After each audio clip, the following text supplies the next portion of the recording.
Hey, everybody. Thanks for tuning in to this episode of The Black Pill.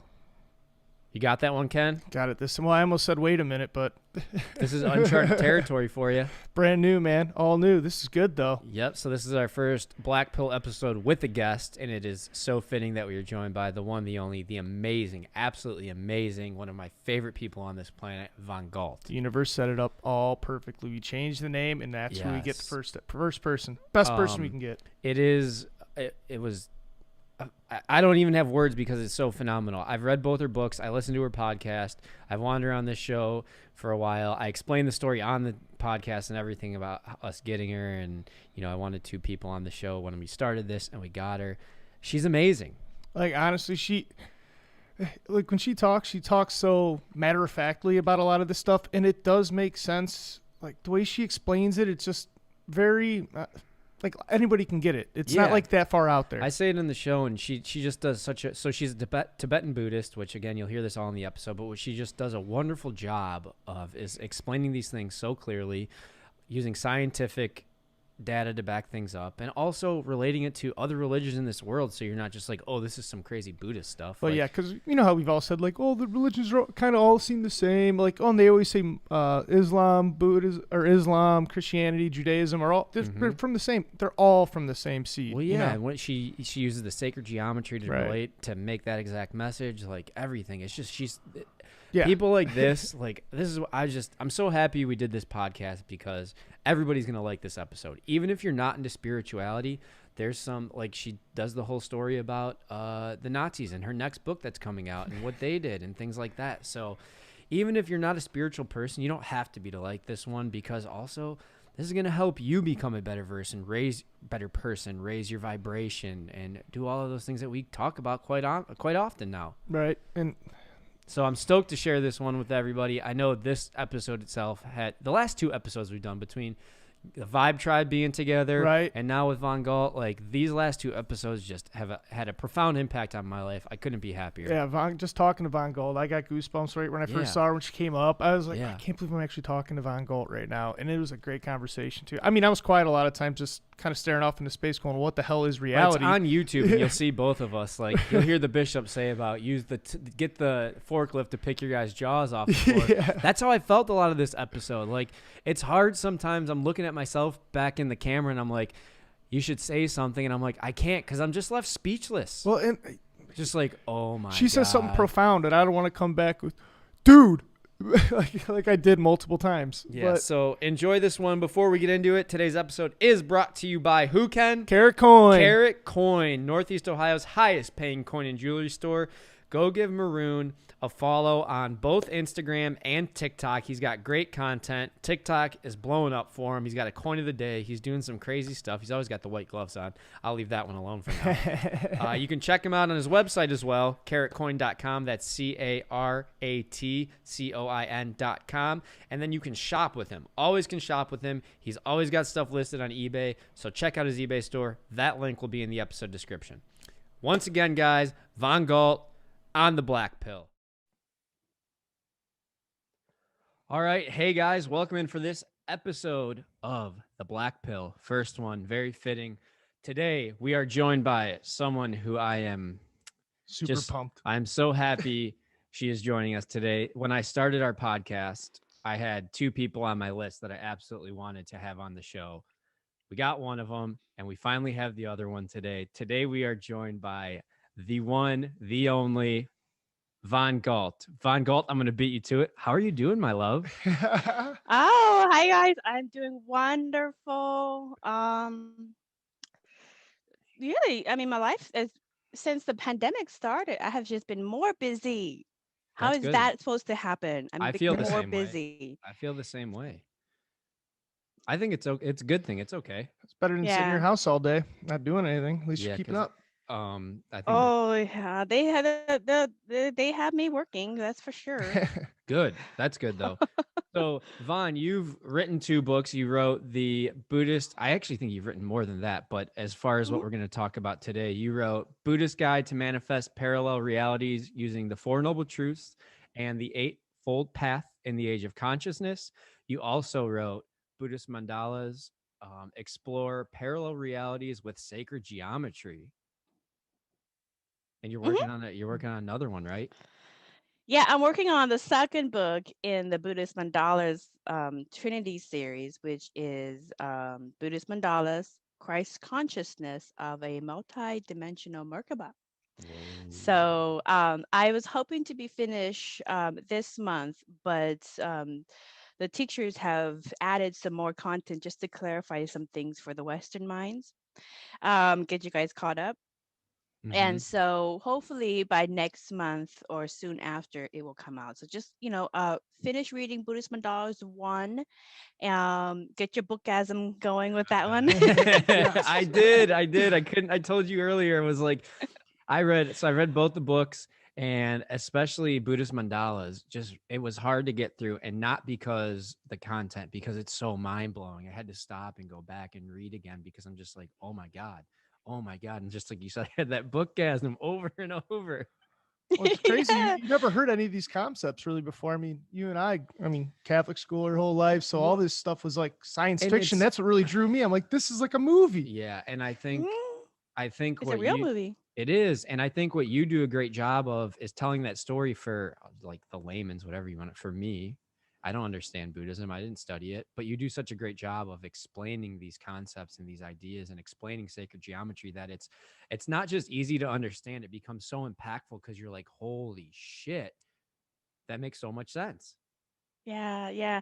Yeah, the wonderful thing about like when I was coming into approaching sacred geometry from the Buddhist mandalas perspective, one of the things that a lot of the monks growing up reminded me of is don't get too far into the science, the mathematics, the all that aspect of it. Mm-hmm. It's very left brain, and there's a lot of really good sacred geometry teachers. I can't remember his name is Randy Carlson. He's really good at talking about the math behind it and the Fibonacci sequence and all that kind of Mm-hmm. stuff. So the very left brain stuff for those people who love that.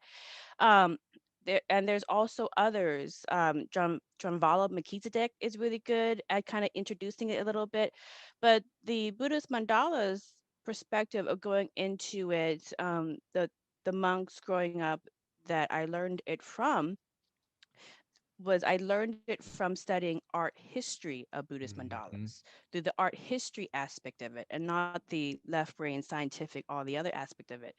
And if from so you kind of go into it from like a regular person going into the art history, and when you look at the art history aspect of it and understand it from just the basic information that's coming through from the depictions in Buddhist artwork, and you know what to look for, you see the similarity that all the many different religions and spiritual traditions throughout history are talking about the same thing. They just have different vantage points to talk about it.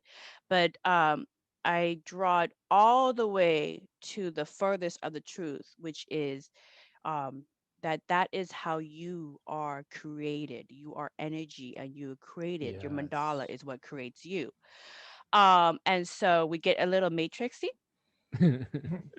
So and yeah, and so so somebody who's never ever come across the concept of Buddhist mandalas, they've seen these images and all the temples and the artwork and all this other kind of stuff, and they just thought it was just really pretty mandalas. It's pretty imagery of Mm-hmm. different teachers in it, not knowing what it actually means. And many throughout thousands of years, many of the traditions that study Buddhism and some of the information beyond Buddhism earlier into Hinduism and other things, they are kind of illiterate. Not all of them are very literate. It's a very small amount of people in many of these civilizations that are literate and can read and can scribe and can write. So how do you pass information through? Right. Art. And so Mm. Oh, that's the path, that's the pathway in which I wrote it, was from a artistic art perspective, and then I go through and explain it so that people could understand it. And then if they want to go into the scientific aspect of it and go into the numbers and all that kind of stuff, they could, there's many wonderful teachers out there that teach sacred geometry that you can go into those aspects for. Yeah, and you do a good job in your writing too of like kind of weaving in some. There's a lot of people that would sit back and be skeptical of all this, would read your book and be like, but you do a good job of kind of weaving in a lot of that scientific work to kind of back up and prove it out. I think you even talk about how you like that was part of your approach in writing these books and doing the work that you do. Yeah. So I know this information, I know this stuff growing up from my Buddhist studies and but the thing is that it just becomes another spiritual tradition, just like any other spiritual tradition out there. Just becomes another set of principles that people can choose to practice in their life. But like 20 years ago, when I was in college at the time, like the Dalai Lama and many Buddhist monks and nuns started to kind of do this collaborative initiative to work with academia and various universities around the world to study. The premise was to go in and just be a vessel to help study the effects of compassion, mindfulness, consciousness, and that just very simple thing. But through all of that collaboration and being provided as a resource, like we have great meditators, we meditate all the time. We have these concepts in Buddhism. Let's see if it sticks up to modern science that we have now. Let's see how much of this is true and how much needs to be clarified, how much is we were kind of off and we miss some of the information because there's holes in the different schools, and so we wanted to get that clarified. We have a very scientific approach to life and the matrix, and so that was that initiative. And so, like any social media follower, I would follow some of my favorite teachers. I'm like, oh, I love TikTok Han. Let me follow his stuff. I love Dalai Lama. Let me follow his stuff. And I love, all these different people. Let me follow their stuff. And oh, this is interesting. They're going to get into brain research and heart research. Let's follow that stuff. So I started following all this stuff, and over the course of 20 years, a lot of the material that was coming out, a lot of it's really dry research for people who read like medical journals, computer journals, science journals, all that kind of stuff. It's kind of dry, but um, I documented the information that was coming through, and that is back fact checking that we are all connected. It is fact checking that this is all a reflection of yourself, et cetera, all the things in Buddhism that we talk about. So the metaphysical sides of it. So now we have science to back it. And that I weave that in so that you get the right brain, which is the very spiritual, artistic side, so you can understand Buddhist mandalas and your Merkabah from the wisdom teachings and the spiritual side. At the same time, the math geek, the science geek, the left brain side of yourself is also entertained because you're going, oh, wow, they did this research and explained this, and that backs each other up. So I kind of fuse both sides of your brain in the book. And I kind of try to carry that on. So you guys, if you haven't read book 1 of Buddhist Mandalas and you are you're like, oh, I've learned all about sacred geometry. I know everything. If you don't know that you are sacred geometry yourself and that you are energy, then you don't know the full truth. So Well, go all the way to explain that. Explain that. I want to know, because a mandala, what really is that for like lay people? I mean, honestly, I really don't know. You keep bringing it up. I kind of want to like tap into that real quick so we can kind of like clarify what exact, not Mandela, mandala, right? Mandala, like mandalas. Okay, so let me see here. Ooh, she's grabbing a visual. That's the book. That's the book. So here's the book. This is Buddhist Mandalas, book 1. Yeah, you got yours. A lot of people love to they'll get the Kindle version just to read, and then they'll like, no, I want the artwork too. Yeah. So they'll get the print version because they want the artwork, which is really pretty. It's easy to find in the bookshelf because it's red. Yep. It's a nice thick red, and all 3 books will be a nice thick red. But anyways, the cover is Kuan Yin, and that's the female Buddha and Bodhisattva. Kuan Yin, she's one of the master teachers. some would call them ascended masters, if you're familiar with that term. It's just a master teacher or in the canon, and she teaches about the Dharma. And anyways, what you will see often in a lot of Buddhist artwork about the master teachers, in almost every single Buddhist temple that you're going to go to, and even Hindu as well. Okay. And you'll see this in Christian art as well. You always have the halo The around the crown. head, Yep. and you always have a bigger halo around the body. Notice the center is the heart. Yep.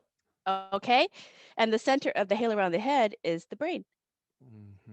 All right. It's always the same. It's the energy field. Now, Like that's your we aura. know that's your aura. That's your human energy field. That's your aura. That's your Merkabah. That's your Sri Yantra, your yin yang, your Swastika, which is a hijack word from Buddhism and Hinduism, by I the was going way. to say, Vaughn, geez, easy. Yeah, we explained that a little bit. I explained that a little bit more in the second book because we kind of get into some 6 root race of humanity in the second book. Woo, little teaser. Race. Yeah. Yeah, I'll talk about the 6. We bring that up in another question. I'll explain the Okay. 6 root race because I kind of touch on some concepts in Buddhism that is a little bit advanced. So but anyways, to answer your question about what Buddhist mandalas is, so everybody has 2 halos, and in science they know that your brain emits an energy field. Okay. However, your heart emits an even higher energy field. Okay. And running through us, we have our chakras. Right. Yep. And these chakras create an energy field. It's in science. It's true. It's true. So everybody is energy. Everybody is made of a Merkabah. And the Yeah. difference is how high energy your Merkabah is. So what And is that depends on your consciousness. what is the Merkabah then? The Merkabah is this. It is your That, human energy field. and each person has their own Merkabah. Everybody has their own, like a fingerprint, and you can actually go and see what your Merkabah looks like. How? There's a website called Sound Made Visible. Soundmadevisible.com. And it's actually a engineering company that does harmonics research for science. It's actually in the book 1 of Buddhist Mandalas, but they actually offer a service to the public, and you pay, I think it's like $150, and you send your voice in. You do a little voice exercise. You send your voice in, and they will put that your vocal DNA, your voice, into their machine. Are you familiar with semantics research? You know how you like the sand plate that creates Vibrations a and all that. shape? Yep. Yeah. So all frequencies have a shape.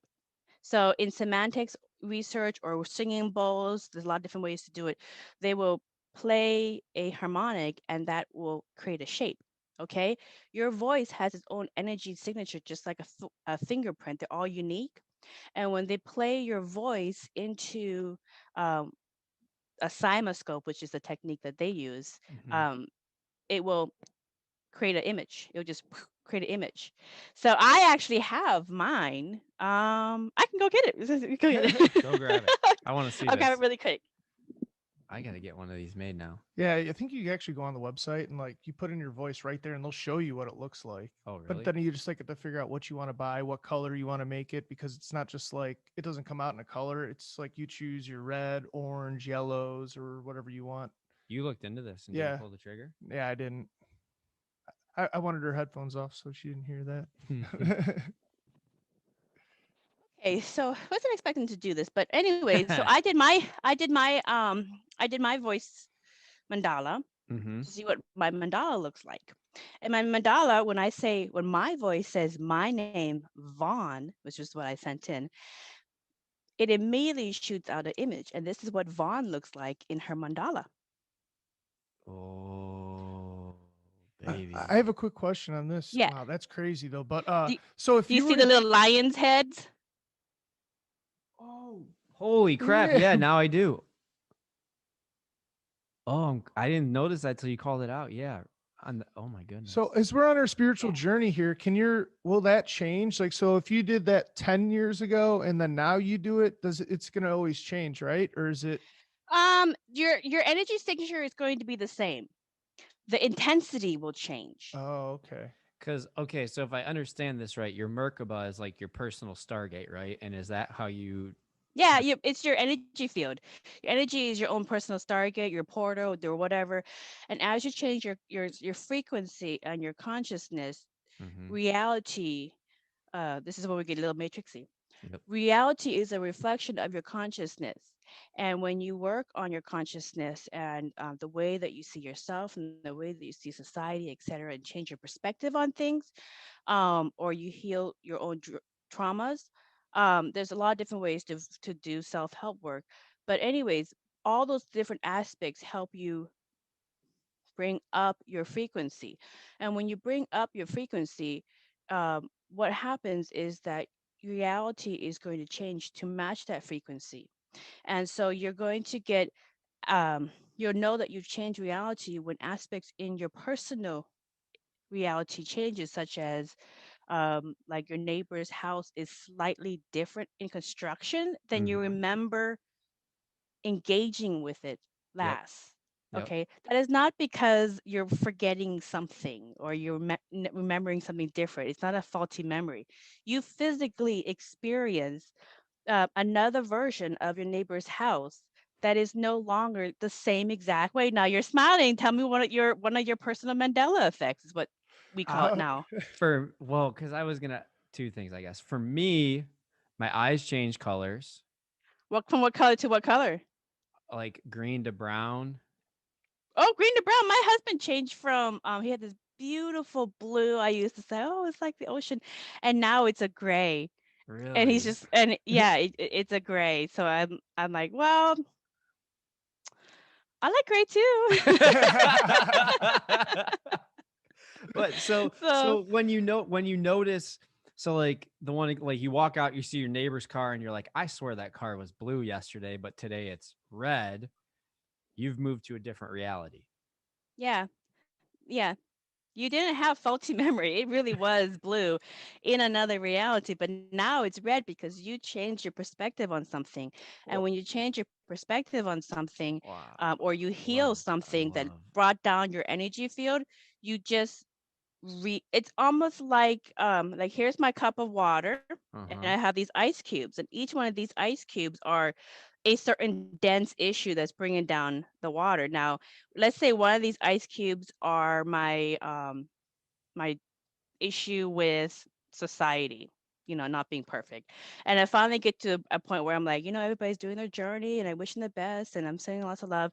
And so you release that density and now you're one less ice cube. Guess what happens? The water goes up. All right. Mm, That's kind of a way to understand how frequencies change. When you raise your frequency, you are you are no longer a match for the lower reality or the other reality that had the blue car. You made a difference in the way that you see reality, the way you see yourself and everything else. And so now you're going to go to a different one that is going to have the red car. And the owner of the blue car was like, I don't know what you're talking about. It's always right. been red, Shane. Right. You're So tripping. the one thing that really gets me on this, like I don't. So, say you go to this other timeline or whatever you want to call it, because it's our own reality. What about all the other souls that we were just with that we're still interacting with on this new timeline that we're on or this new dimension that we're in? They're still getting you. They're getting your other version of you. Hmm. You also have parallel versions And in then many different realities. is this the That's why, really quick, that's why in Buddhist mandalas too, I have the image of the famous female Buddha and Bodhisattva Tara, and I sent you the image of that book image. But she Mm-hmm. has 3 different versions of herself. She actually has 25 different versions of herself. But also Kuan Yin, if you look at Buddha's artwork of Kuan Yin in Chinese artwork, she always has like her 10,000 heads and her 10,000 arms. It's not in Thailand. They do Thailand and Laos, they do theater with Kuan imagery. It's not because she has one body and 10,000 heads and 10,000 arms that come out of one body. It's because she's 10,000 different versions of Kuan Yin in Mm. 10,000 different parallel realities, And that's giving the compassion and kindness to different people in different realities. and what you're Your talking mind is about. blown. I can see I it. know, Yeah, but is yeah. that and that's the multiverse, right? That's the multiverse. Because so the example when you use like my eyes change colors or the neighbor's car is different, those are like personal Mandela effects, right? Mhm. So what is the difference between when I have one versus these larger Mandela effects we see, like the Berenstein Berenstain Bears, Bears yeah. or Nelson Mandela himself? How does that work then? There's also a collective consciousness. Mm-hmm. Okay, so we are collectively doing it together, and we're it's like we are having, it's like when everybody is slowly changing their frequency, more people pick up on that idea and they're like, oh, I like that, I'll do that too. And so now all of a sudden the old thought process seems archaic. It's like, oh, that's so beta. We're on like a totally different way of seeing So things. So collectively, we're leveling up when we see things like that. yeah, and then you also have your own personal ones too. So there's a Right. collective consciousness, and then there's also a personal consciousness. So I gotta ask, because our listeners will be into it. Does CERN Mhm. have anything to do with this stuff going on? Unless CERN has been happening 3,000 years ago. Oh dang. She says it I so love. matter of factly I too. She's like, it's been know. happening, duh. I know. I'm And just like. if you look at Vishnu and Hindu artwork, they have the same exact thing, and they've been going back 7,000 years. So this totally predates CERN.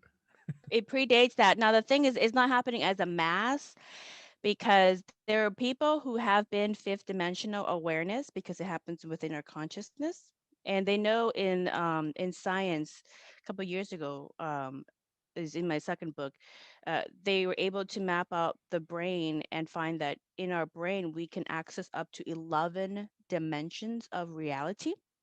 Okay, Really? it's happening within our consciousness. That's why when you change your perspective and you work on your spiritual pursuits and your self-help and your personal healing and all these different ways to raise your energy, um, it's all about you, and you change your consciousness, you change your external reality, and you also get parallel people. So, wow. I, Let's talk about this for a second while we're here, and then I do want to talk about like sacred geometry and get into some other stuff. But I hear you talk a lot about how, and you use the Schumann resonance to relate to this, about how the Earth is actually moving further into the 4D. She's actually since 2012, which in Buddhism is the year 2555 Buddhist era, Okay. which is which 555 is if you're into angel numbers, is a number of changes. Okay. Mm. um all right, but it's actually like a real thing. So 2012 was the end of a cycle of the earth. It took 25,920 years to complete a full cycle, Okay. a earth cycle, a precessional cycle. Procession of the Earth, yeah. Yep.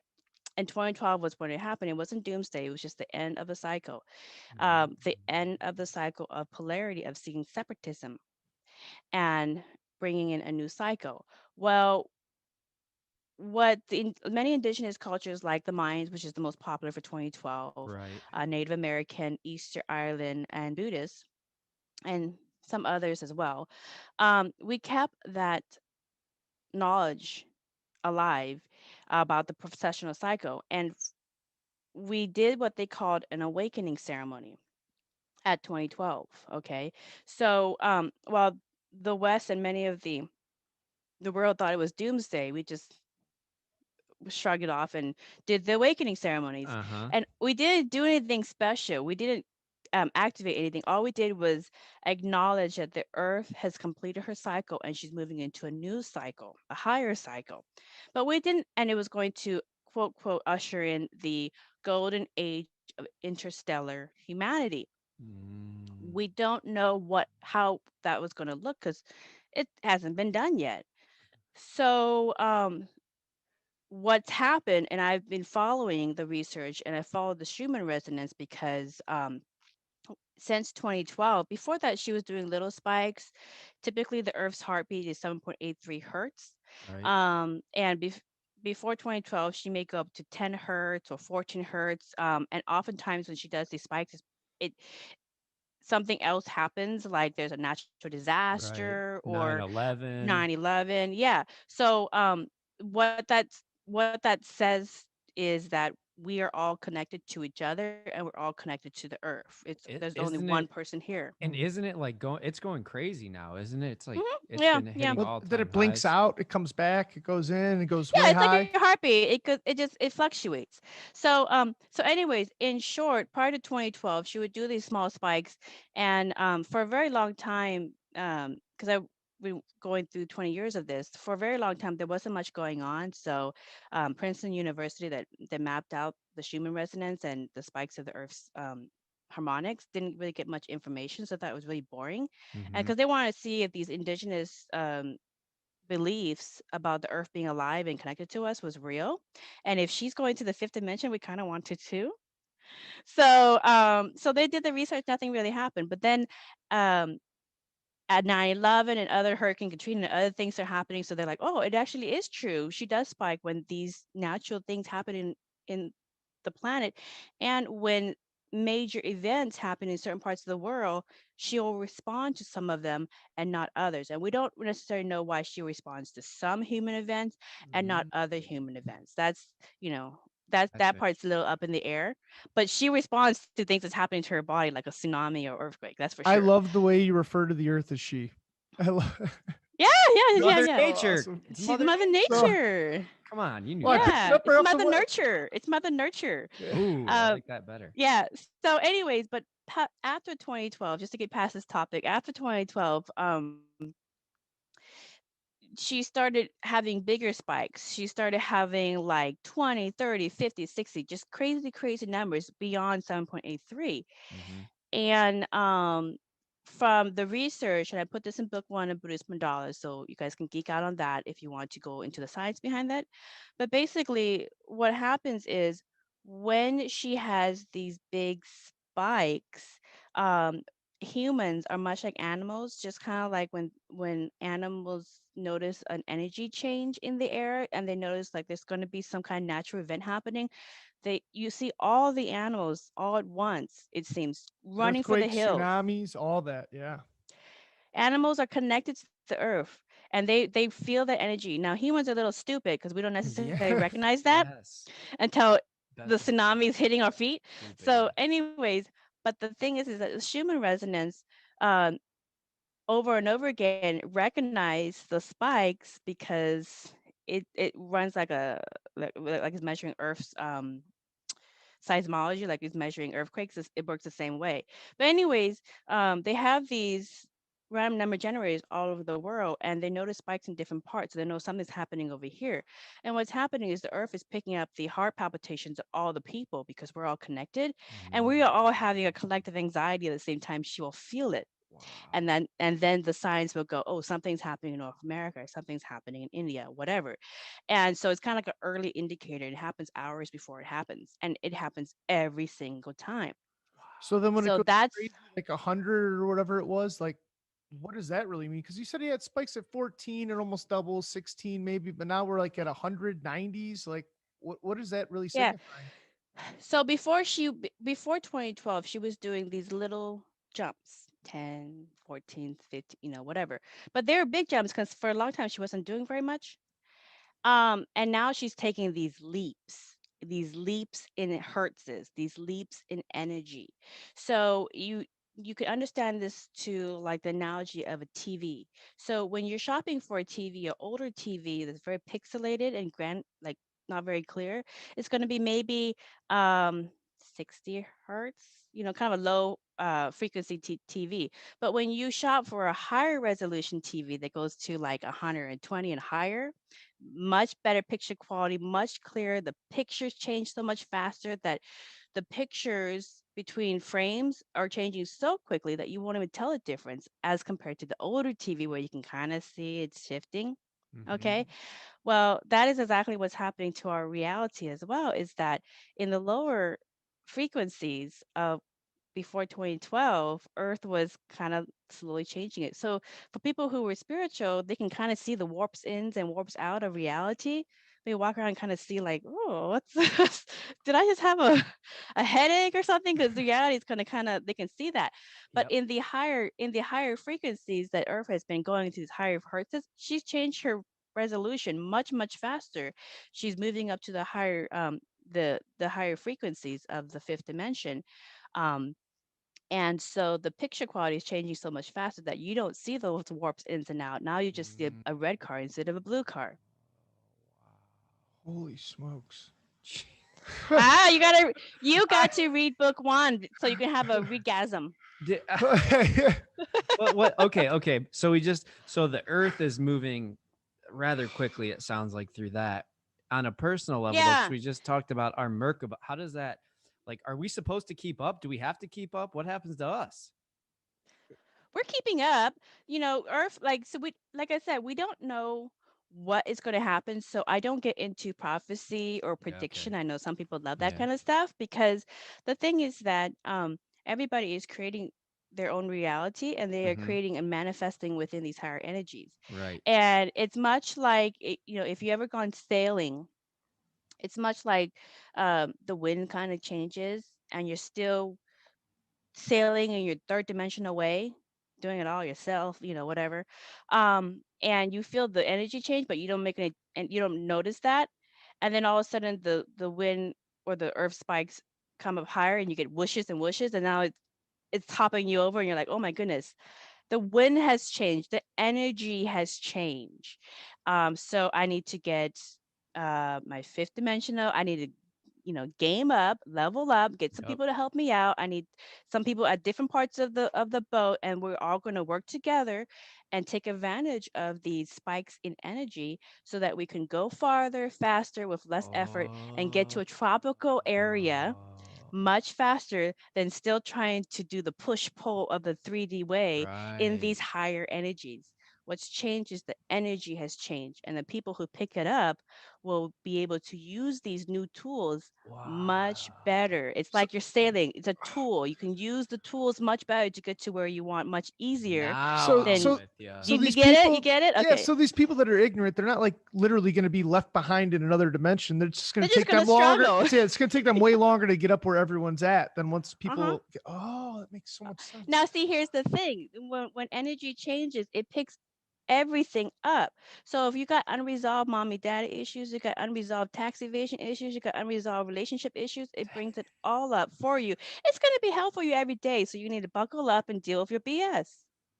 Ooh, you heard it. Deal with your Yeah. BS. You were looking at Ken when you said that. I saw I know you. she pointed at me. Okay, but then You need to learn how to navigate the new energy. okay, so that I wanted to get to sacred geometry, but since we're on it, when you talk about navigating the new energy, I think, and that's what your book, especially around the Four Noble Truths and the Eightfold Path, Yes. that's that guide to help you do those things, right? Yeah. Yeah. So, I mean, there's so many different resources out there to kind of help you deal with you know, your abundance blocks, things that's bringing down your energy. And the Four Noble Truths was written by Siddhartha Gautama, which is the first Buddha. And he is actually from an Aryan Indian family who's Hindu. He's a prince. And Aryan is just a Sanskrit word for noble. Okay, it has nothing to do with race. So, and I actually clarify that in book two between The Nazis and the Aryans. Nazis, yeah, the Nazis, and The how they took some of swastikas. Pissed off people. how they took some of the Buddhist concepts and to come up with their own little propaganda and their own little spiritual awakening and you know campaign that they had going, because they didn't expect anybody to ever really find out the origins of some of the stuff that they're talking about. So they kind of pick and choose what they wanted and left the rest. But without the Perverted it. rest, Yeah. you're not going to get the full benefit But yeah, the Four Noble Truths is just a simple um, way in which you can assess your situation or whatever you're working with. And you can have a lot of people go through the worksheet and try to help you assess kind of where you went off or went wrong in the way you're seeing something. And then it's just a nice logical way in which you can address your issue, get over it, learn from it so you don't repeat the same issue over and over again. Mm-hmm. Because it's going to come back to you in these higher energies much faster and very creatively too. So learn from it so that you know how to create much more responsibly and easier and better Gosh, with the higher energies. that's so It's interesting. always And your ego. It's the that way of explains so thinking. much why you see some people say 2020 was the worst year they ever had, and you hear other people say, I had an incredible year. Yeah. That is so Yeah. interesting. So Yeah. interesting. Can we jump to, because we talked about our Merkabah, what is sacred geometry? Sacred geometry is your Merkabah. Ooh. It's your energy field. Okay. Okay. Because I want to specifically, well, maybe here we can talk about Metatron, because a lot of the book, the Buddhist Mandala books, comes back to Metatron's cube, right? Yeah. So in book one of Buddhist Mandalas, so it's referred to as Metatron's cube because Metatron or who was Ezekiel in the Bible, Mm. when he had his moment of awakening and just his awe moment of understanding the whole thing, he saw a bunch of sacred symbols, and what he saw was like the flower of life and the yin yang symbols, Sri Yep. Yantra, all these different sacred geometry symbols. And then he understood that that's how everything is created and everything is connected and that he is it. He's an archangel, right? Of creation. He's an archangel who, according to the Bible, he's an archangel that incarnated as a human being. And most archangels won't Mm. come down from that level to become a human. Why Okay, did in he? terms of energy, that's Wow. like I think So Dr. Jesus-esque. Hawkins. Well, see, Mm. Dr. Hawkins is a mental health doctor who's passed now. He's written a lot of books. Mm-hmm. Dr. David R. Hawkins. And he actually has a section where he talks about the archangels. And archangels, according to the map of consciousness, in his life work, they resonate at about 50,000 is the number of energy that they are at. Humans Whoa. can go up to 1,000, and that's where they reach Buddhahood, where they Whoa. because their bodies can't handle anything more than 1,000 in energy. Whoa. What? And so Buddha, Vishnu, Jesus, They were all at 1,000, Kuan Yin, Tar, they're all at 1,000. and an Now, archangel is at 50,000. 50,000. Oh my goodness. So so it was very interesting that he came down and said, I'm going to do a little service and be a human and play the game. So, and So then he all geometric shapes are within Metatron's cube. yeah. Yeah, and That's so I interesting to explain it in the me. book because I explain it in all the different ways the religions in the world and the math in the world and Yeah, that's you know another. the yeah and the all the different symbols, what do you call that, the brotherhood of, I can't remember, in the United States. The I I- don't follow. all the different symbols. So Uh, I explain that like in the book. Freemasonry? I don't know. Freemasons, yes, all the Oh. imagery of sacred geometry in the Freemasons, they're all talking about the same thing. They even have that wheel too and everything. Oh, the wheel of Dharma's right in there. Yeah, Hmm. yeah. I It's mean, all this is there. another good thing you do in your book is it's not just. I know you're a Tibetan Buddhist, but you do an excellent job of it's Buddhist, it's Hindu, it's Judaism, it's all the Freemasons. You do a good job of explaining that. How Yeah, it's all the same thing, and it's all basically talking about. But in different cultures, they're not able to really talk about this without being blasphemized by the church in their culture. Um, um, but in Buddhism, we just kind of we've come to the form of just draw the Buddhist mandalas, and that's what you need to know. Learn from that image, and you'll get the rest. and because you do work as a quantum hypnosis healer, correct? Yes, And yes, yes. you've actually had Metatron come through, right? Oh yeah. He comes through and he's like, Vaughn, I need you to go back to work. I'm like, hell no. So he came in right before the pandemic, back in like last December, 2019 in December, and he was squatting in my hypnosis sessions with my clients, and asked me to come in, and I said no. I said I didn't get much sleep during 2012, What? writing all those blog articles. I wrote all the material I put into blog articles, and I put it on to my personal Facebook, which Wait a now minute. it's So like a public one. he asked if he could come through, and you told him no. He came through. He came through. He Uh-huh. just kind of came through a channel, not my client channels, because of that session. But he came through, Oh and my he, God. said, "I need you to get back to work," and I said no. And then he tried to argue with me, and he said, "No, how can you say no?" And I said no. I said no So because there was a lot of work. I didn't get any sleep. I had restless nights. Nobody's paying me for any of this stuff. And then I have a lot of backlash from people arguing and yelling at me and calling me names because the material challenged them so much in their belief. It's there's not much. I'm not getting any fun out of it. Oh So I I my. said what no is to him. what does And then Metatron look? Kuan Yin came through and then she talked to me. So Kuan Wait. Yin, Metatron, like what are they actually? Are they actually look like humans, or is it just like an energy? Is it just like a light? Like what are you actually seeing when you say you saw Metatron? Like I think of a transformer when you say the name. So That's what they want you Well, to when think. yeah, right. yeah. No, they're people, they're beings, they're energy. They could be whatever they want in the spirit side. But I was talking to my client who was under hypnosis, and we're all connected, so everybody and anybody within consciousness can come through and talk, and then their voice will change, their mannerism will change. Whoa, And I really? also talk to source too. Source comes through and talks about the client in terms of what they're working with and answer their questions and all that. Do you think that's So what a lot of these possessions are? Just some other being coming through trying to talk? well, it happens on a level of one, you are in control of your reality and you are in control of your body.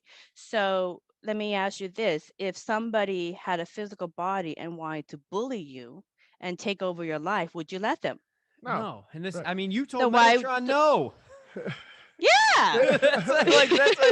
Like no, I'm with you on this. It's if you let someone come in and do all that, sure. It's no different than being bullied physically, being pushed over on the playground. It's the same thing. Right. So if you now in hypnosis, you're not being possessed. You're asking to talk to Like a different. I mean, conduit. like your conduit. So Vessel. you could even go through your past lives and talk to source, talk to whoever you want in consciousness through meditation too. Okay. So it's just hypnosis is Yes. Yeah. another way of connecting to source consciousness. There's Well, meditation, there's lots of okay. different ways. So I want to go. So you told Metatron no. Then who came through Kuan after that? Yin. Kuan Yin. Well, tell us about that. Female. Well, she's much more gentle and she's not as forceful. She's not as forceful and she's not as like kind of like demanding, like I need you Uh-huh. to do, whatever. And I Uh-huh. said, you had plenty of people to do this stuff for you. Plenty of people, and they're doing fine, Oh my and let them learn. God. It's their life lesson. And but then Kuan Yin came through, and so I kind of have a soft part for Kuan Yin. So I'm like, okay, fine, I'll try what I can, but I'm a working mom, and it's not going to take over my life. Okay, Has it so though? This is your life now. yeah, so I do book interviews like with you guys, kind of Uh-huh. help get the word out, and then also bring, kind of spread the information through a lot of different podcasts. I started my own podcast on my free time. I put it out there. And I my book writing is my hobby. It's kind of like, some people paint, some people garden, I You say write. it's your meditation. I've heard you It's say. my meditation. It's my meditation. So I love doing it. I kind of tinker around with Wow. it. And then when it's done, I put it out there and it's almost like, oh, this is what I created. So it's kind of like an artist with the paint, like, oh, look at my painting. So, but I do love this stuff.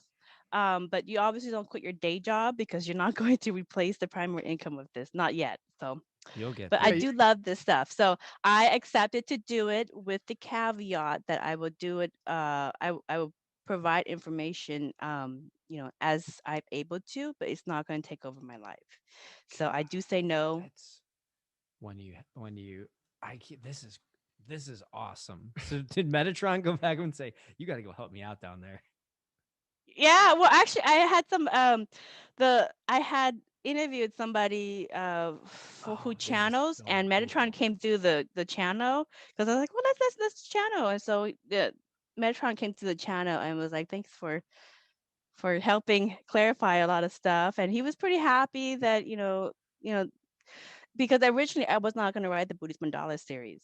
I had written the material for the blogs, put it on Facebook, did my job at 2012. I moved on. I still watch the research for my own personal amusement. I still follow the stuff, but I wasn't going to write the Buddhist Mandala series. So it would have never happened had not Metatron squatted on my quantum hypnosis sessions that is awesome. and asked. So now you're having a bookasm on book 1 and you're ready for book 2. I know. I'm having a bookasm right now on the podcast. How many times she's let me speak? I'm just sitting here just shaking my head like, holy cannoli, so man. Good. This is so you can thank his persistence. So now the Buddhist Mandalas is I'll put coming that through out in the universe and thank Metatron for that. Wow. But yeah, so and yeah, Kuan Yin's wonderful, and then Source came through and said, if you want to, you can do what you can. It's still your life, so I'm like, okay, so there's a balance. Yeah. But book 2 is wonderful because we're going to talk about the luminaries and talk about them a little bit more in terms of how they connected to Christ consciousness. What are the luminaries? The luminaries are all the master teachers like Kuan Yin and Tara, Siddhartha Gautama, and I end the book with a luminary family, which is Yeshua ben Yosef, which is what the West would call Jesus, and Muslim he's called Isa. We call him as Isa in the East. And I talk about how he, in our canon, how he met his wife Miriam of Magdala, from where she was raised, is Magdala, Israel, Mary Magdala, and their 3 children. So Jesus had kids then, huh? It's gonna be a newsflash for a lot of people. You know that. I know, that's why they keep I can't publish it because they keep adding stuff to it. Now I see what you were saying. They keep dropping stuff to it. Like all of a sudden I'll be watching something and something will pop up about the Merovingian line in France. I'm like, oh God, not again. All right, enough's enough. Enough. I got enough content. Stop dropping material for me. This is what happened for 20 years. Is things would just drop. Here is a lead. Here is another lead. I'm like, oh, okay, I'll add that in there as well. So anyways, but I end up with that. And the cover of book 3 of Buddhist Mandalas, which I have yet to write, will be Miriam and the 3 children. Oh yeah, I'm pumped for that. Yeah, but the children did grow up and leave India for Europe, and that's where our paperwork ends. Huh. Ooh, that leaves a lot of room for conspiracies. That's all I know. That sounds like a conspiracy to me. Yeah, so you can look up the Merovingian line. They actually do look like Yeshua. Oh my God! But they start looking white because they're mixing with the Europeans. But Yeshua is brown eyes, brown skin. And so is Miriam. They're not blue eyes. They're not white. They're I know. This is a whole Arabian. Don't have to go down that road. Not today. I know. Yeah. So, anyways, I touch on that, but that's one of the luminaries. But I talk about in that book how to connect to Christ consciousness, which is source in your life. Yep. And in connecting to Christ consciousness, you see that everyone is an aspect of source and you are an aspect of everyone. So all the good guys, all the bad guys, that's just different aspects of source, and you need to learn to live together. The yin and yang, the duality of it all. It's a duality of all, yeah. And I touch on the duality of samsara in book 1 of Buddhist Mandalas, and I go into a little bit more in detail for book 2. The yin yang chapter in book 1 is a really good chapter. It's probably one of my favorites in that book. Oh, I like that. I like to hear that. Yeah. It's a very core concept when you want to get into Christ consciousness or crystalline consciousness, Well, because the crystalline consciousness is all five platonic solids in a icosahedron, which is um, the 2D version of that is the Star of David. oh, well, We let's go. I want to go back real quick because you were talking about Jesus, starting to look white and all that stuff. So let's go back to the 6 root races then, because you said I'm okay, yeah, back yeah. to it. So I'm holding you to it. Yeah. Sure, sure. So like I don't get into prophecy. This is just, kind of like folklore. But 2012 was the folklore too, that something's going to happen to Earth. She's going to upgrade. So we didn't know how it's going to happen. And we don't know how this is going to happen either. And this is in book 2 of Buddhist Mandalas. So something to look forward to when it comes out, hopefully next month. But this kind of touches into the Nazis, and I clarified the misconceptions that the Nazis and Madame Blavatsky had. So Madame Blavatsky is Buddhist, and she started studying it at a time when it wasn't very common and available in Europe. So she studied a lot of the principles, and she also had the ability to channel, and she channeled a collective called the Ascended Masters of Shambhala. Okay, which is a mythical city in Buddhism, where up in the Himalayas, where really enlightened, real high vibe people live. Um, they're kind of like immortals, okay, like Kuan Yin or you know Vishnu or whatever. So anyway, so it's a mythical city or in civilization in the Himalayas somewhere. And you have to be fifth dimensional to be able to go in there and see that. Otherwise, it won't appear to you. It's all based on like energy signatures. So, anyways, she had the ability to channel them, and she supposedly channeled some of their messages. And so, a lot of her work is about trying to bring Buddhism to the West and the messages of the masters. However, she had come through at a time and somehow got picked up by Hitler. And one of the things that she talks about is the 6 root race.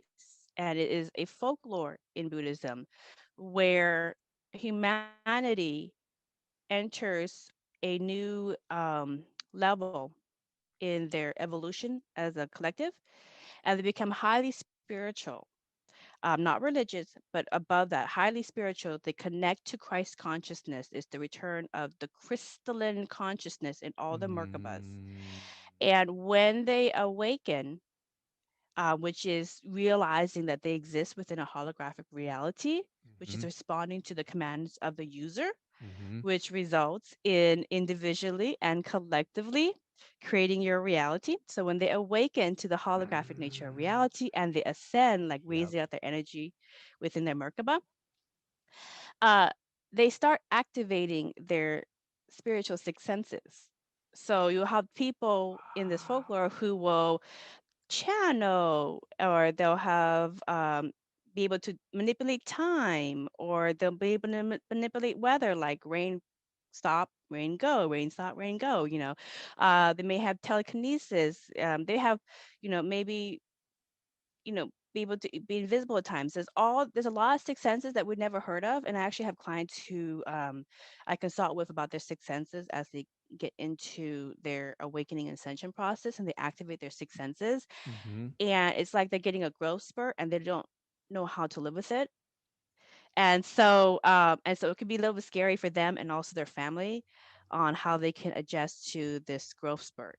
Like, it's not appropriate to tell everybody everything that you pick up, so you have to learn some respectful etiquette, at the same time, so you could do telekinesis. You don't show everybody that because you could freak some people out. They're not ready for that.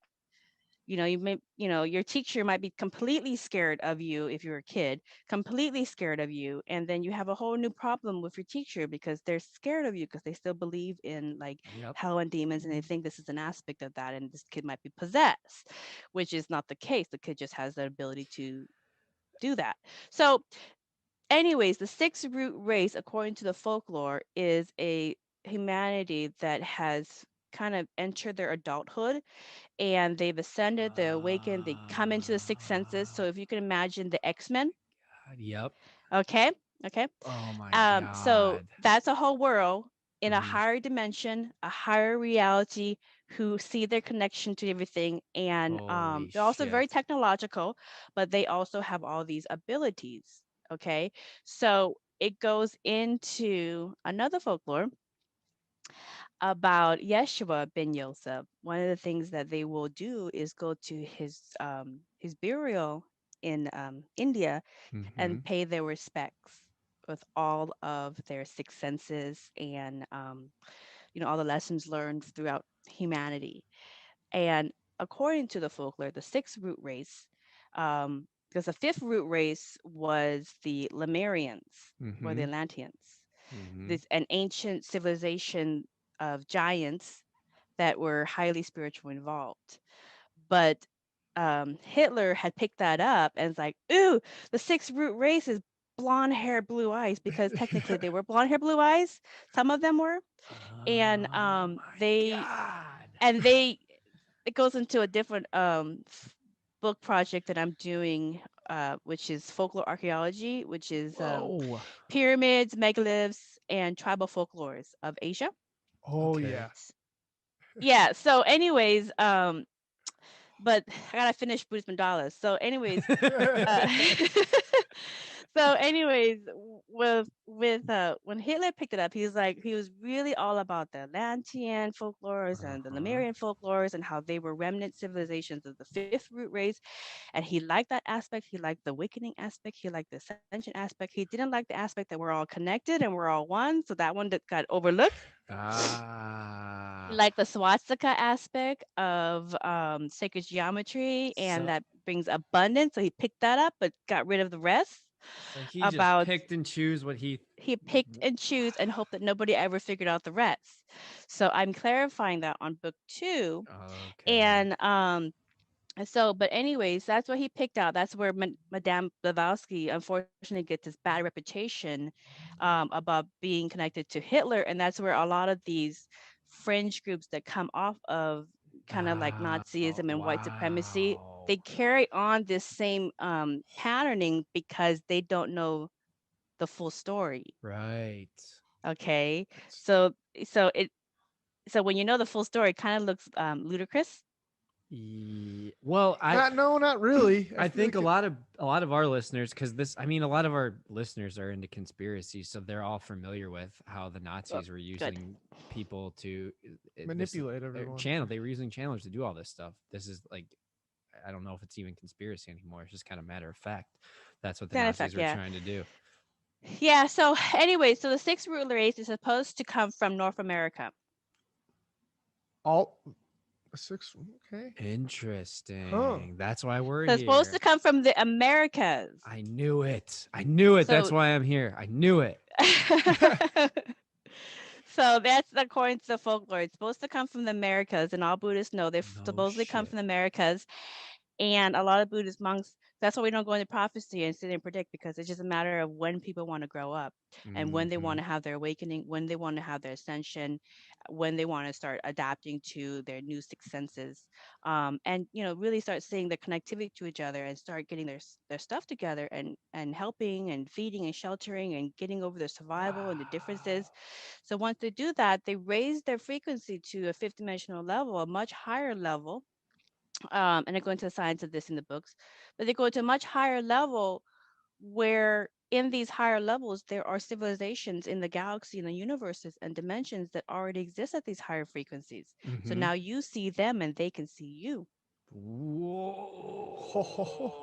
And that is the Whoa. intergalactic civilization that humanity goes into. And the sixth root Oh, race that. Oh my is God. that. So Wow. I'm Wow. just wrapping my head around it right now. I'm like, I had a yeah. question, and then you just my mind just took off. Jeez Oh Louise. my Yeah. God. So there are children that's coming in that have been coming in, and they're coming in and they still get amnesia. So you don't know what's going on. You still play the earth Yes. rules. Got to figure it out. Well, you talk about this, how we're all at the level playing field due to the amnesia, but you mentioned the children. So can we talk about because you talk about the Tulku children and star seeds. Can we talk about that for a Yes, minute? yes. So Yeshua is actually a star seed. Uh-huh. Okay, so it's wonderful because there's a lot of really good authors like Dolores Cannon and others Yep. who talk about star seeds and indigos and crystals and etc. And so this topic has gotten kind of a revival, and it's actually a very, very old topic in Buddhism. We wrap all of these advanced ancient souls that have incarnated into the earth realm to help humanity raise their consciousness. We wrap them all into Tulku. They're all Tulku children. Okay. Okay, there's different kinds. So you have a kid that comes in that all of a sudden knows how to play Chopin, and he's 3. Yep. Okay. Yeah. You have a kid that comes through and is able to finish a mathematical formula that a PhD person can't figure out. Right. You have somebody coming through and they just automatically is able to heal all the pets in the neighborhood. Okay, instead of being afraid of these kids, we need to recognize what they are. They're the sixth root race. And the interesting thing about the sixth root race, according to folklore, it will happen worldwide. But according to the folklore, depending on when you want to eventually step into that role, they will, according to many Buddhist monks and nuns who know of this folklore, they technically are coming out of the Americas, and they're a multicultural mixed race of highly spiritual beings. Wait a minute. Say that one more time for me. They're a mixed race of people from the Americas who are the sixth root race. What's America really known as? The melting pot. We're the one that everyone comes together and has kids. And yeah. So like the fake like I don't want to call it fake because everybody cuts to their awakening ascension at some point. So like all those fringe groups that are fighting so hard to maintain their ethnicity and white supremacy and all these other kind of things, it's an uphill battle. They're fighting against source. Holy smokes! Now I follow. Wow. So okay, so these Tulku children, is that the same? Is that just another word for starseed? Yeah, it's just an ancient word for starseed. So like in Buddhism, what we do is, when they go and they find the next Dalai Lama, or they find the next master teacher to carry on the school and to lead the school, they don't just pick somebody based off democracy. It's not a democratic thing. Everybody meditates. Everybody uses whatever form of meditation is going to get them that connection to Christ consciousness, to source. Okay. Christ is another word for light, the light of source. So to get into that connection of source, and then through that, they wait and they listen to, okay, where is the next Dalai Lama going to be born? Where is the teacher for our church or our monastery going to be born? So then they are able to kind of like geolocate in the world where the kid's going to be born, and then they find that person, and then they test that kid out to be like, okay, they tested out that only the previous version would know, and if the kid knows it, then they know that's the right one.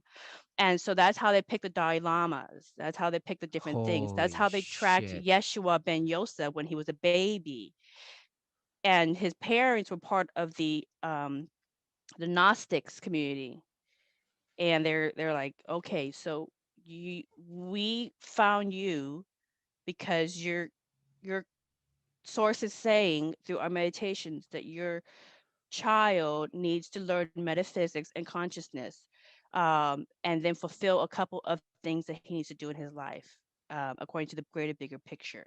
So when he's old enough, send him to our schools, and we will teach him what we know so that he is able to pass his exams in the Egyptian mystery schools and do the things that he needs to do.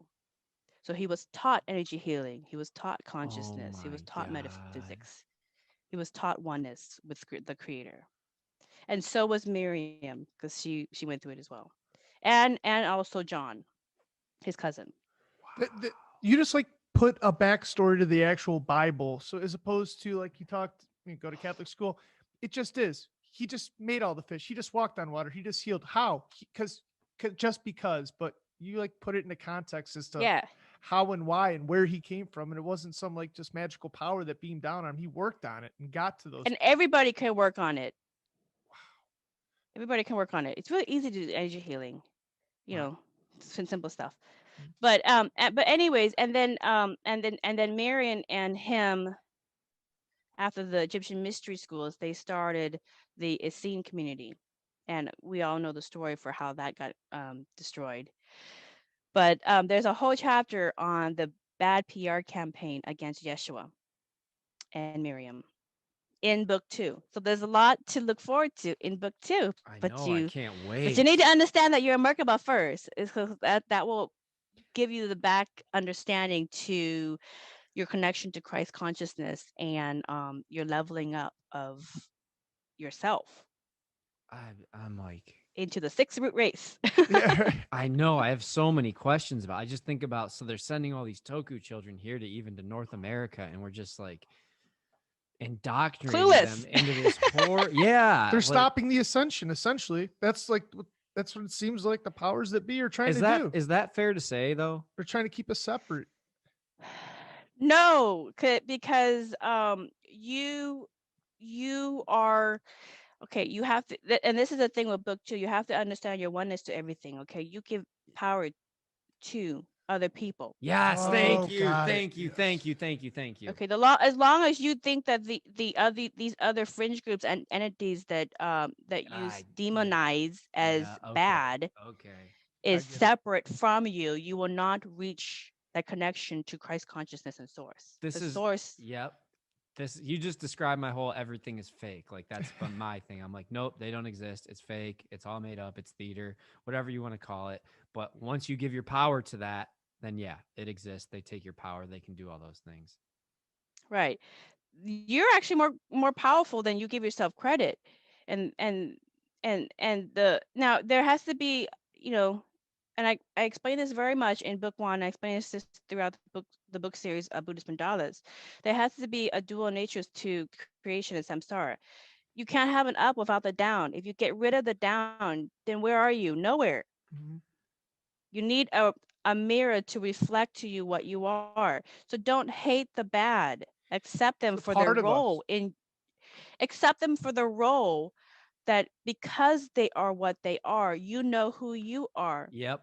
Yeah. You're not going to play that game. You're going to play a different game. Less people play that game. It has no power. Everybody's going to play the higher game. Oh, see, the only winning move is not to play that game. Yes, this is kind of like the 80s movie War Games where the computer at the very end, after doing all the simulations, go, oh, the only way to win the game is to never play the war. You can't never start the war in the first place. Yeah. Gosh, I am so glad we had this conversation today. You made me feel so much better about everything. That's the black pill. That's the black pill. Yeah, the black pill is to know how the whole game is made up. Yes. Gosh. And now you know how to play even better. I know, right? I think, right? It's like I got to go practice a little bit, but we'll see. I'm going to keep going. Oh my God. Yeah. So a lot of the young adults, they're trying to figure it out, and they're kind of like, because kind of you guys are into this like fringe science kind of stuff. It's like real science, but if you just focus on the stuff that you want to create in these higher energies, and as you focus on the stuff that you want to create, you're going to naturally attract to you resources and people who want to do the same thing. You will not have time for the other lower vibe stuff. It would not even be interesting to you. Mm-hmm. Because you're so consumed with your projects, these higher projects. So a lot of the young adults and the children are very high vibe, and sometimes they're like parenting the parents. Yeah, I know. I hope my sister listens. I know my mom won't listen. Yes, to this, but I hope my sister listens to this because she's gonna. Don't over intoxicate them with pills. What, your parents or anyone? Yeah. Anyone. Well, I mean, you don't mean not too many black pills? Yeah, well, I mean, with regards, I'm not a medical doctor or anything. So with regards to medicine and respectful needing medications and stuff. If you need it, that's great. But there is an excessive amount that some people take and Mm-hmm. they put on the children. So if you're kind of in that space, you may have to. There are other ways to deal with some of the issues that your child has.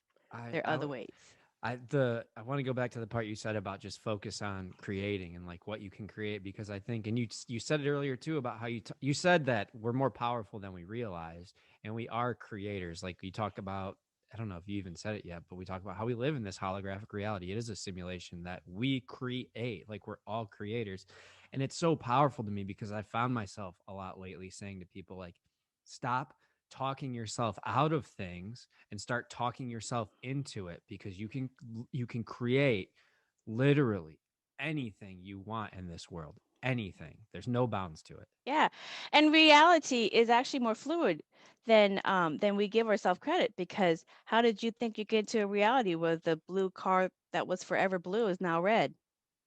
Yeah. Right. You literally changed the reality. I did it with this show to get you on. I remember I emailed you. This is funny. This is a funny story. We can start to wrap up there. But like, I emailed you a long time ago, even before I read your books. I had heard you on a podcast. I started listening to yours, and I emailed you, never got a response.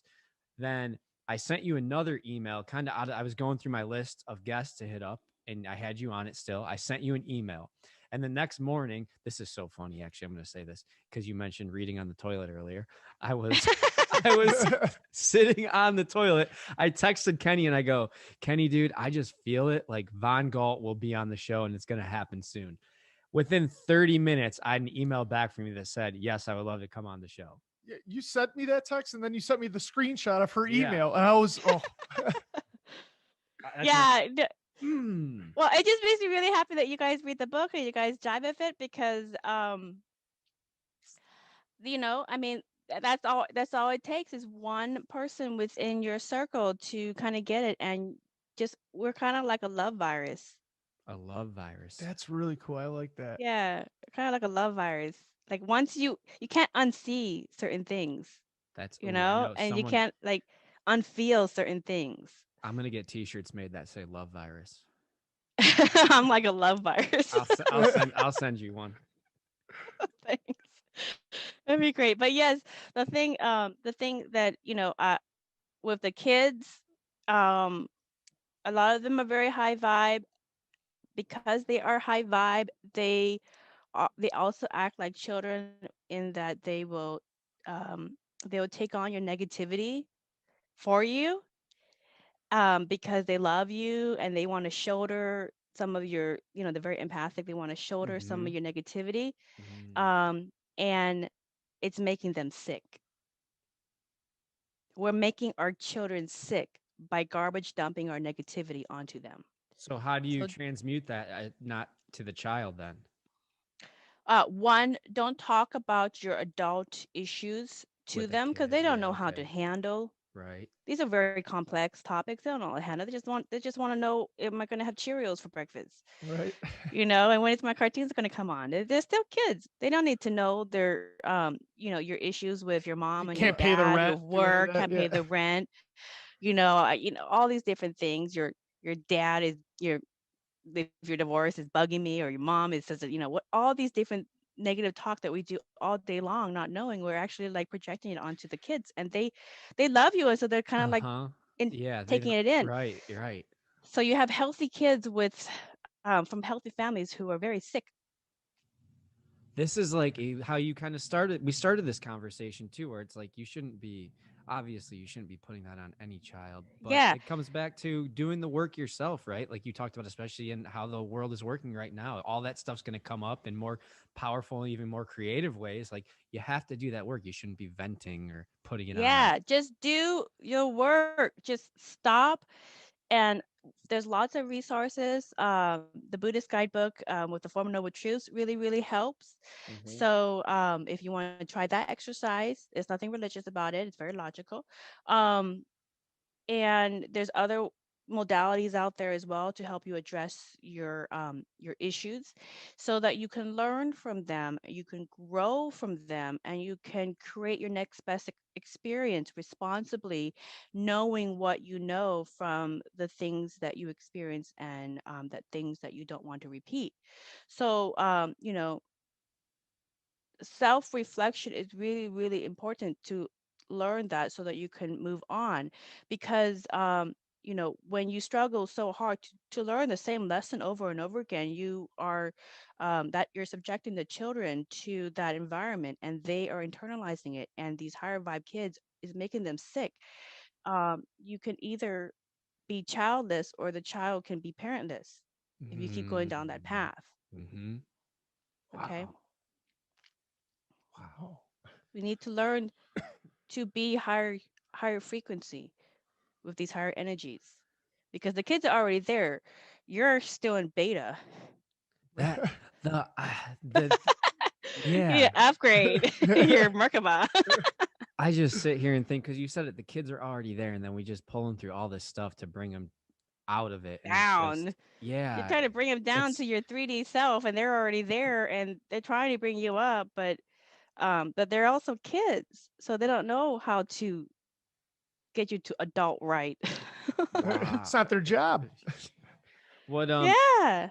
so before, I know we're coming up on the time, so before we wrap up, any we'll have you plug your podcast, your books, and your website, but any parting thoughts or advice for our listeners? Well, when I do my hypnosis, my quantum hypnosis, and I do it remote Mm-hmm. through Zoom, and I have clients from all over the world that I do it remote, or I do it in person, and I follow the guidelines for in person during the pandemic as well. Mm-hmm. And I always get the same message from Source, and so I put it into these basic phrases, and this is what Source wants everyone to know. And you'll get this through meditation as well. um, Source wants everybody to know that you've always been enough. Use the gifts and the resources all around you to create a life full of joy and love, a life that you want to experience. And the spirit world will nudge you through synchronicity. You could do it. Wow. Powerful. Dude, that's beautiful. Thank you. That really did. That's You just duded Von Galt. I do to everyone though. So I know you guys are gonna have the black pill. You're gonna have lots and lots of fun with that. But just remember, this is all just a soldier on a journey. So don't take it too seriously. Yes. Okay. Thank And you. the negative person that you demonized and crucified, you're going to feel that in your life review as them. Thank you. Got the tingles from that. Thank you. So before we sign off, where can the listeners find you, Von? So I have my website, which is Merkabah Chakras, Merkaba Chakras, like your 7 chakras.com. Mm-hmm. That's my website. So if you're going through your ascension and awakening symptoms, and you're kind of having your spiritual crisis right now, or if your sixth senses, they're going haywire, I do consultations for that. I also do quantum hypnosis as well, to kind of go through your different lives as brought you up to this point, or go through your issues that are kind of holding down your frequency. Mm-hmm. So you can find me through that. The other thing is, you can find my podcast and also my YouTube through the Merkaba Chakras website. And then all my books can be found through the website as well. But you can also just search for my name, Von Galt, VON, and then Galt, GALT, on Amazon, and find all my books. And I've written over 7 books, but I'll be publishing hopefully next month my third Buddhism book, which is the follow-up to Buddhist Mandalas, book 1. So Mm-hmm. everybody, read book 1. When you read book 1, I like I said, there's some things that you cannot unsee. There's some things that you cannot unread. Okay, they Yep. become part of you. They become part of your psyche. So you're gonna have kind of like Shane's been having a bookasm. You're gonna have a bookasm. So when you read, I'm just prefacing, if you are ready for next level, when you read book 1 of Buddhist Mandalas, it will rewire your consciousness to a 5th dimensional level. Okay. And you will start having your own awakening experiences, or further whatever experience you have right now, you'll also have your own leveling up of energy, and reality is going to be much more freakish to you when things start changing in your reality. People are different, things are different. You'll start noticing it because you're becoming more aware. It's totally okay. You've entered the sixth root race. Oh, I love it. Entered that journey. I And love it's it. not all going to happen in one lifetime, okay? It's multiple lifetimes. Humanity is not, um, this crappy experience that everybody thinks it is. No, it's It's a not. one shot It's too. not. Yeah. It's not. Yeah, there's a reason why so many Tulku children are incarnating at this time in bucket loads. Oh, I love it. They're coming in for this transition. They have front row seats to the freak show, and they want to be in the front row of the ride. I've been saying this. That's why population's supposedly so high, because all these souls want to come back for this time to have an impact on what the world is. Yeah. Yeah, because when it's all when everything's all like, when we're intergalactic and interstellar, it's wonderful, but how did we do it? You're right. All right, Vaughn. Thank you so very much. This was amazing. Thank you again. Yeah, I'm so glad we connected. Blessed. Thank you. Have a wonderful night. Thank you. See you guys. Bye, Vaughn. See you, Vaughn.